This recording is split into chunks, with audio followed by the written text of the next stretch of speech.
টান উত্তেজনা চারিদিকে। মানে এখনো বোঝা যাচ্ছে না আসলে কোন দিকে কি ঘটতে যাচ্ছে। বাট আমরা খুবই আশাবাদী ইনশাআল্লাহ ভালো কিছু হবে। সো আজকে ভিডিও নিয়ে কথা বলা যাক। আজকে ভিডিওটা আমি টু দ্যা পয়েন্ট এ করব। কারণ আমার এখন ভিডিওটা করে আবার অনলাইনে থাকতে হবে। কখন কি হয়ে যায়, কোন জিনিস মিস করি জানি না। সো আজকের ভিডিওতে আমরা কথা বলব iPhone 12 mini versus iPhone 13 mini নিয়ে। দেখেন আপনি যদি রেগুলার ইউজ করার জন্য অথবা ডেডিকেটেড একটা ফোন হিসেবে মানে আপনার প্রাইমারি ফোন হিসেবে যদি এইটা নিতে চান, এই ২ টা যেকোনো একটা নিতে চান, আমি ডিরেক্টলি আপনাদের না করব নেয়ার জন্য। কিন্তু কাদের আমি সাজেস্ট করতেছি আগে একটু ক্লিয়ার করে দেই। ধরেন আপনি একটা ক্যামেরা সলিউশন খুঁজতেছেন। মানে আপনি একটা ফোন ক্যারি করবেন শুধুমাত্র ভিডিওগ্রাফি করার জন্য। ধরেন আপনি ভ্লগিং স্টার্ট করছেন অথবা আপনি একটা YouTube চ্যানেল রান করবেন ভাবছেন।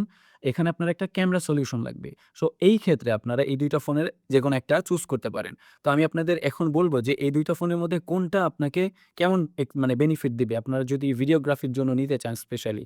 এখানে ২ টা ফোনেই 5.4 ইঞ্চের ডিসপ্লে ইউজ করা হয়েছে যেটা একটা super retina XDR OLED display.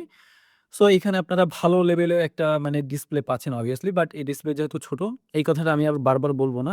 যেহেতু আপনারা মিনি ফোন নিতেছেন এটা ডিসপ্লের মানে কতটুকু হবে আপনারা এটা জানেন। বাট এখানে একটা জিনিস আছে সেটা হচ্ছে iPhone 12 mini থেকে iPhone 13 mini যে নচ আছে ওইটা একটু ছোট। যার কারণে iPhone 12 mini থেকে iPhone 13 mini টা একটু বেটার অপশন হবে।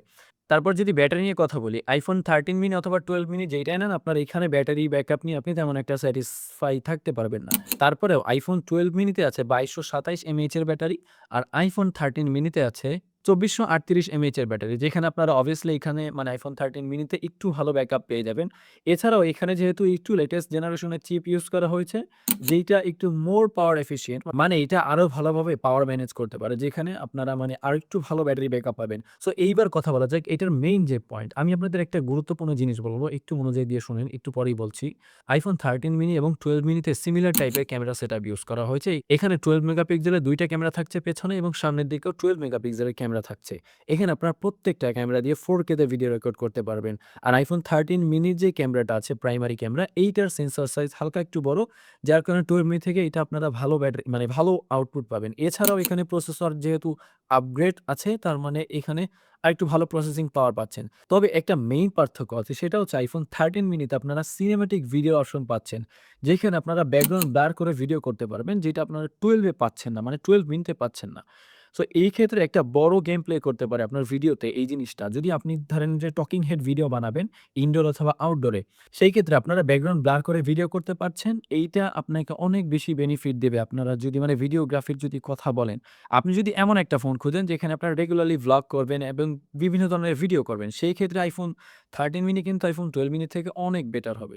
এক্ষেত্রে আপনাদের একটা জিনিস মাথায় রাখা উচিত। আমার মতে আপনাদের প্রত্যেকের একটা প্রাইমারি ডিভাইস থাকা উচিত যেটা দিয়ে আপনারা মানে রেগুলার কাজ করবেন।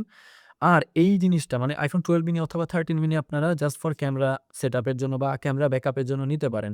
তাহলে হবে কি আপনারা ইউজ করে মজা পাবেন। কারণ আপনি যদি এই ফোন দুটাতে মানে মেইন ফোন হিসেবে এই ২ টা ইউজ করেন, তাহলে আপনার যে ব্যাটারি ব্যাকআপ ওইটা কিন্তু থাকতেছে না। তার ফলে হবে কি আপনি ক্যামেরা ইউজ করার টাইম পাচ্ছেন না। মানে ক্যামেরা ইউজ করলে তো সাধারণত একটু বেশি ড্রেইন হয় ব্যাটারি। সো আপনি যদি এইটা নরমাল ফোন হিসেবে সারাদিন ইউজ করেন তাহলে ক্যামেরা ব্যাকআপ আপনারা একটু কম পাবেন।